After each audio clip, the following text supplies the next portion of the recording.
Hello बच्चों, let's start this question. So this question says Newton's laws of gravitation applies to point masses. Explain why although the planets and the sun are not point masses, the law also applied to planet orbiting the suns. Okay, तो चलिए बच्चों इस question को हम क्या करते हैं start करते हैं। तो देखिए बच्चों इस क्वेश्चन का जो आपका की कॉन्सेप्ट है, ये क्वेश्चन आपका क्या है ग्रेविटेशन पर बेस्ड है। ये क्वेश्चन क्या आपका ग्रेविटेशन पर बेस्ड क्वेश्चन है। इस पर हम ग्रेविटेशन फॉर्मूला का ही यूज करेंगे इस क्वेश्चन को सॉल्व करने के लिए। तो देखिए बच्चों अब इस क्वेश्चन को हम स्टार्ट करते हैं। तो उसने क्वेश्चन में ये बोला है कि देखिए जो न्यूटन्स लॉ ऑफ ग्रेविटेशन है, पहले हम उसको समझ लेते हैं। न्यूटन्स लॉ ऑफ ग्रेविटेशन बोलते हैं कि आपके पास क्या है, दो ऑब्जेक्ट हैं जिनका मास क्या है m1। मान लीजिए एक ऑब्जेक्ट है जिसका मास m1 है और दूसरा ऑब्जेक्ट है जिसका मास m2 है। ये m1 ऑब्जेक्ट है, ये आपका m2 ऑब्जेक्ट है। इन दोनों के बीच के डिस्टेंस को आप मान लीजिए small R is the distance between this two object. ठीक है, स्मॉल आर इनकी डिस्टेंस है। तो इनके बीच में जो आपका ग्रेविटेशन फोर्स लगता है, it is proportional to the masses, product of their masses m1 और m2 का जो मास होगा उनका product divide by R square. R is the separation distance between this. Okay, R is the distance of separation between m1 and m2। तो जो force है यहाँ पर आपका इस अकॉर्डिंग लगता है। तो देखिए ये जो ग्रेविटेशन फोर्स होता है इसके बीच में ये कंडीशन होती है कि जो आपका मास m1 है, ये m1 आपका जो मास है इसकी जो रेट मतलब इसकी आपका मान लीजिए पॉइंट पार्टिकल होना चाहिए। पॉइंट पार्टिकल होना चाहिए। अगर ये पॉइंट पार्टिकल नहीं है तो इसकी जो रेडियस पॉइंट पार्टिकल मतलब जस्ट ये है, ये आपका पॉइंट पार्टिकल होता है। ठीक है, तो देखिए ये जो आपकी डिस्टेंस है, ये डिस्टेंस मान लीजिए इसकी रेडियस के r1 है m1 की, और जो आपका m2 है इसकी जो रेडियस है ये आपकी क्या है r2 है। और इनकी जो बीच की सेपरेशन थी वो कितनी थी आपकी r थी। तो देखिए पॉइंट मासेस क्या होता है, जो हम पॉइंट मासेस ये बोलते हैं, ये क्या होता है सिर्फ और सिर्फ एक आपका रिलेटिव क्वांटिटी होती है।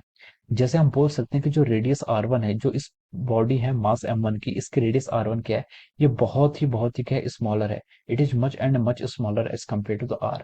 सिमिलरली यही स्टेटमेंट आपका r2 के लिए भी फॉलो होता है। r2 is much and much smaller than the r। ठीक है, तो ये अगर जो आपकी डिस्टेंस है, दो ऑब्जेक्ट के बीच की जो डिस्टेंस है, वो आपकी उनकी इंडिविजुअल रेडियस से बहुत ज्यादा बड़ी है, तो हम डायरेक्टली आपका ये ग्रेविटेशन का फॉर्मूला लगा सकते हैं। क्योंकि जो आपका न्यूटन्स ग्रेविटेशन फॉर्मूला है, it's act only for the point object. ये सिर्फ आपका पॉइंट ऑब्जेक्ट के लिए क्या करता है, वैलिड होता है। और हम कैलकुलेशन पे भी हम इसको नेग्लेक्ट कर देते हैं। जैसे कि जो आपकी आर डिस्टेंस होती है, ये आर डिस्टेंस हम इसकी यहाँ से पेरीफेरी से यहाँ की पेरीफेरी तक का डिस्टेंस होते हैं। इसमें हम इन दोनों की रेडियस को r2 या फिर r1 को इंक्लूड नहीं करते हैं। ठीक है, ये जो रेडियस डिस्टेंस होती है इन दोनों के सेंटर टू सेंटर डिस्टेंस तब होती है जब ये आपका पॉइंट पार्टिकल होते हैं। लेकिन देखिए अगर हम क्वेश्चन में इसको नेग्लेक्ट भी कर दें तो इस पर कोई फर्क नहीं पड़ता है। तो वही चीज है, तो ये आपका है। तो ये जो स्टेटमेंट मैंने भूला ये है कि जो आपकी लॉ ऑफ ग्रेविटेशन है पॉइंट ऑब्जेक्ट के लिए ही सिर्फ वैलिड है। तो देखिए क्वेश्चन आप स्टार्ट करते हैं। क्वेश्चन ने बोला था कि Newton's law of gravitation applies two point masses. वो मैंने आपको बता दी कि होता है। Explain why, although the planets and sun are not point masses, the law also applies to the planet orbiting the sun. Okay, तो देखिए जो आपका प्लैनेट्स और सन होता है, देखिए जो आपका सन होता है, सन ऑब्वियसली पॉइंट मास तो नहीं है। और जो भी आपका प्लैनेट है, जिस प्लैनेट पर आप रहते हैं, वो भी आपका पॉइंट मास नहीं है। जो हमारा अर्थ है वो भी आपका पॉइंट मास नहीं है।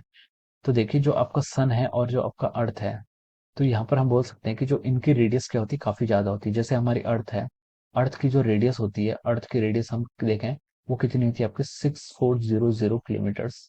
इतनी 6400 किलोमीटर अर्थ की रेडियस होती है। इसको हम लिख सकते हैं 6.4 इंटू 10⁻³ किलोमीटर।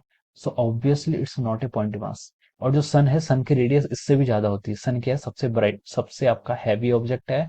और उसका हैवी ऑब्जेक्ट है तो उसकी जो आपकी वॉल्यूम है, वॉल्यूम भी ज्यादा है। वॉल्यूम ज्यादा होगी तो मतलब उसका जो आपका मास है, मास भी आपका ऑब्वियसली ज्यादा है। ठीक है, उसका साइज भी बहुत बड़ा बिगर है एज कम्पेयर टू अवर अर्थ। तो देखिए जो अर्थ की जो रेडियस है वो आपकी 6400 किलोमीटर, 6.4 इंटू 10⁻³ किलोमीटर है। इसके बावजूद भी हम इसमें न्यूटन्स ग्रेविटेशन फॉर्मूला का यूज कर पाते हैं। कर पाने तो उसका मतलब हम उसे पॉइंट मास एज्यूम कर रहे हैं। और पॉइंट मास एज्यूम करने के पीछे रीजन ये है कि जो हमारा सन है और जो हमारा अर्थ है, इनकी जो बीच की डिस्टेंस है, इनकी बीच की डिस्टेंस आपकी लगभग लगभग 1.5 इंटू 10⁸ किलोमीटर के अराउंड है। इनके बीच की जो आपकी डिस्टेंस है वो कितनी है, 1.5 इंटू 10⁸ किलोमीटर के अराउंड है।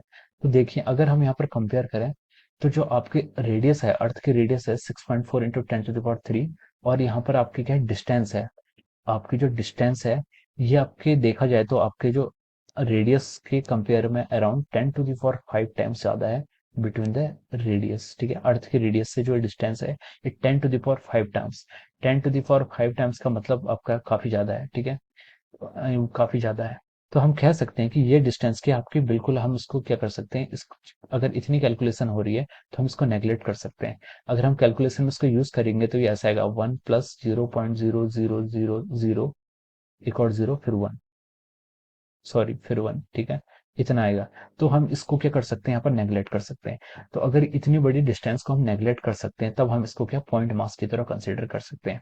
तो इसलिए हम कहते हैं कि जो हमारा सन और जो अर्थ है वो बहुत ही ज्यादा हैवियर है, उनका साइज एज ए ह्यूमन जो हमारी मतलब नॉर्मल बियर सेंसेस है उस कंपेयर में काफी ज्यादा है। लेकिन जो डिस्टेंस है between the sun and earth वो उससे भी ज्यादा है। तो उसके कंपेयर में हम उससे क्या कर सकते हैं, पॉइंट मास की तरह हम यहाँ पर उसे ट्रीट कर सकते हैं। तो देयरफॉर यहाँ पर आपकी जो पॉइंट मास की तरह हम उसको क्या करेंगे, ट्रीट करेंगे, ट्रीट लाइक पॉइंट मास।